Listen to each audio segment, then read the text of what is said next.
Bonjour à toutes et à tous, comme dirait notre président. Eh bien voilà, ça fait un mois que je suis sur la presqu'île de Crozon. J'ai passé un peu de moments avec ma famille, tout ça, et puis on va reprendre la route aujourd'hui, tout bêtement. Alors on va d'abord passer par la Pointe du Raz, que je connais pas trop. Je connais un petit peu à côté, la baie des Trépassés, tout ça, enfin on va aller vous faire voir tout ça. Et puis on va descendre tranquillement vers le sud, en prenant notre temps. On va aller sur des contrées un petit peu plus chaudes. Il y a un truc qui est quand même embêtant quand on habite dans un camping-car. Bon il faut faire les services, on a besoin, moi j'ai besoin tous les 3-4 jours à peu près. Je fais mon plein d'eau, je vide mes eaux grises. Toutes ces choses indispensables. C'est de la maintenance, il faut le faire avec. Alors là vous voyez par exemple, ici j'ai la manette pour ouvrir mes eaux grises. Et après elle coule en dessous, ici. Vous voyez. Donc pendant que ça se fait, on remplit l'autre cuve avec de l'eau propre. Alors pour ça, on va de l'autre côté.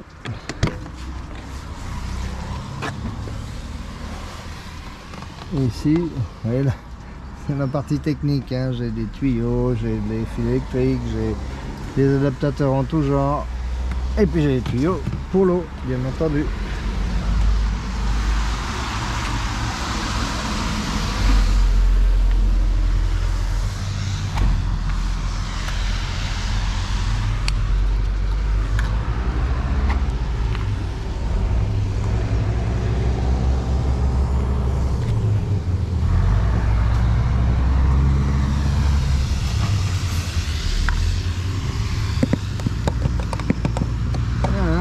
Ça là-dedans,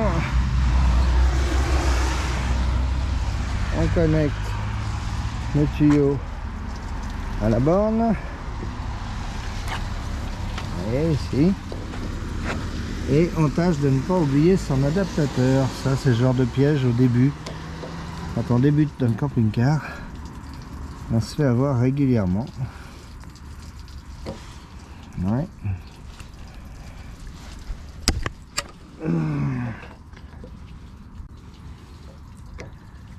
Alors on met ça comme ça veut bien prendre, bien sûr. C'est un peu pénible. Ah ça y est. Voilà. Alors il faut avoir des adaptateurs de toutes les tailles, parce que dans tous les pays c'est pas toujours pareil. Il y en a des plus gros, il y en a des plus petits. Enfin voilà, il y a toujours des trucs pour vous embêter la vie.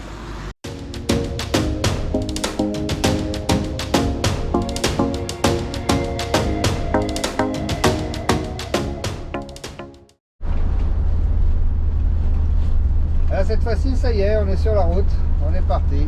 Ah disons, ça fait du bien, ça fait un mois au même endroit, pour moi ça devient difficile maintenant. Mais bon, c'était bien, on a vu la famille, on a vu des coins qu'on aimait, on a apprécié.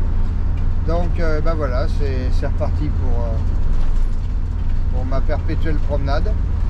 Donc on va commencer par la Pointe du Raz, et puis après on va longer un petit peu la côte sur le Morbihan, et puis descendre au sud.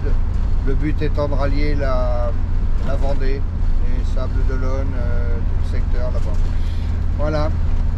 Allez, c'est parti, à plus. Bonjour à tous. Et bien aujourd'hui, je vous présente la bien nommée baie des Trépassés. C'est juste à côté de la Pointe du Raz. Et c'est un endroit superbe. Tenez, je vais vous faire voir ça.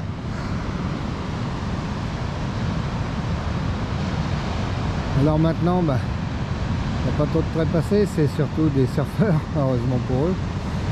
Alors elle s'appelle comme ça cette baie parce que à l'époque, il y a très longtemps, quand les bateaux viennent s'échouer sur les rochers, parce qu'il y avait des naufrageurs ici, vous savez, qui simulaient des phares, et puis les bateaux ils venaient s'écraser là, et puis tous les corps finissaient ici, d'où le nom, la baie des Trépassés. Enfin bon, pas très sympa les Bretons de l'époque, Donc il faisait des feux sur les rochers là par là-bas, vous voyez. Et puis les autres, croyant que c'était des phares, ils venaient dans la nuit, puis ils venaient se brosser sur les rochers, puis ils finissaient tous à l'eau, tous noyés. Et les naufrageurs, ils récupéraient le matériel, et tous les corps finissaient là, ici, dans la baie.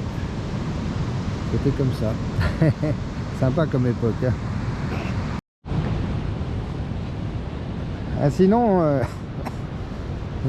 l'endroit est magnifique, hein. Regardez ça un peu, l'environnement. Il y a juste un hôtel, c'est tout, au milieu de la baie. Ah non, un deuxième là-haut au fond. Alors ce que vous voyez là, ça c'est la pointe du vent. Et là, c'est la pointe du Raz. Donc on va y aller bientôt. La pointe du Raz, je vais vous faire voir ça. La pointe du vent lui ressemble pas mal, mais bon, c'est pas la plus... C'est pas la plus grande, la plus loin. On va aller voir tout ça. Regardez, c'est sympa l'endroit, hein. Il y a bien un petit bunker qui traîne, un ou deux bunkers. Mais bon. Ah, franchement, c'est joli. Alors on dirait que les Allemands, ils ont protégé le lieu là.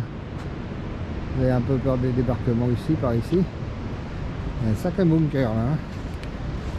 Je sais pas si on peut rentrer. Ah, on dirait que... Attendez. Bunker allemand de la Deuxième Guerre mondiale. Et là, il y a l'affût. Et il y avait une sacrée vue ici. Ouais. C'est de l'histoire maintenant tout ça. C'est une sale histoire, mais c'est de l'histoire aussi. Le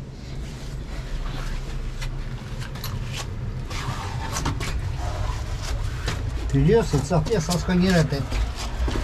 Alors soit les Allemands n'étaient pas grands, soit ils étaient plus jeunes et plus souples que moi. Je pense que c'est la deuxième option. Regardez la vue un peu.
Et bien là, nous sommes à la pointe du Raz.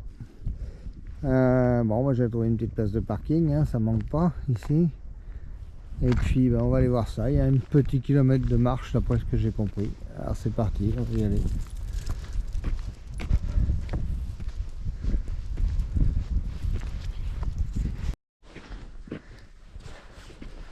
Alors là, on risque pas de le rater. C'est marqué en haut. Pointe du Raz. Eh ben, on va continuer, hein. Continuer la route. On va aller voir ça. Bon bah, comme tous ces coins naturels, hein, ça se mérite. Il faut y aller. Regardez là-bas, je vois un sémaphore de la marine là-bas au bout. Bon, on va voir tout ça.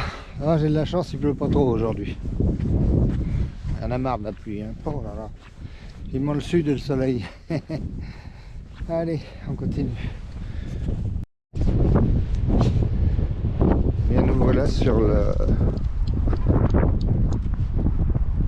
la pointe du Raz. Alors, je viens de discuter avec un monsieur qui est venu assez souvent ici.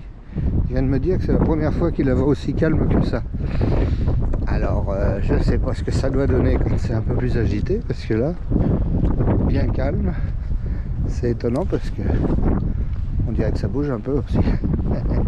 Ouais, c'est pas énorme quand même. Vous voyez ce que je vous disais sur les naufrageurs, ici ils faisaient des feux et puis ils attiraient les bateaux pour qu'ils viennent se casser sur les rochers là que vous voyez juste en bas. Et puis après, tous les corps des marins ils finissaient dans la baie des Trépassés là, un petit peu à notre droite. Et puis ils ramassaient les marchandises, tout ce qu'ils avaient. Et puis c'était pas que des marins, les Bretons à l'époque, c'était aussi des saligos du coin. Alors là-bas au fond, j'ai bien confirmation, je me suis renseigné, c'est bien l'île de 5 qu'on voit là-bas. C'est impressionnant comme les maisons sont basses, ils sont à 1 mètre au-dessus du niveau de la mer. Si ça monte vraiment le niveau des eaux, on va avoir les pieds dans l'eau un jour.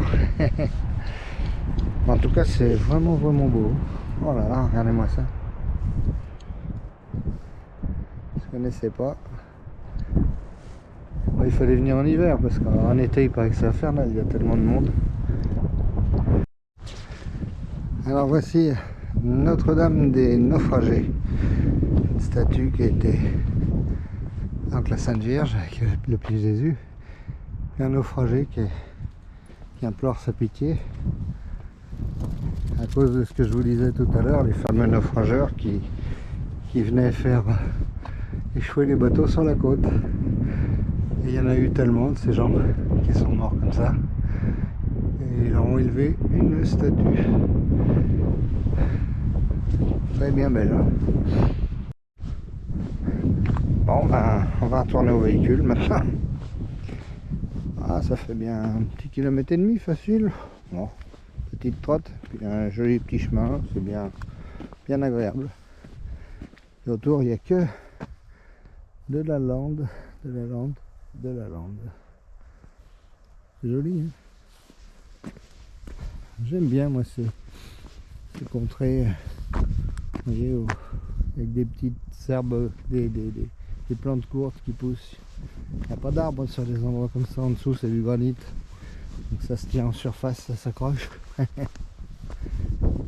Ça fait son charme de la Bretagne. Un de ses charmes, parce qu'il y en a pas mal.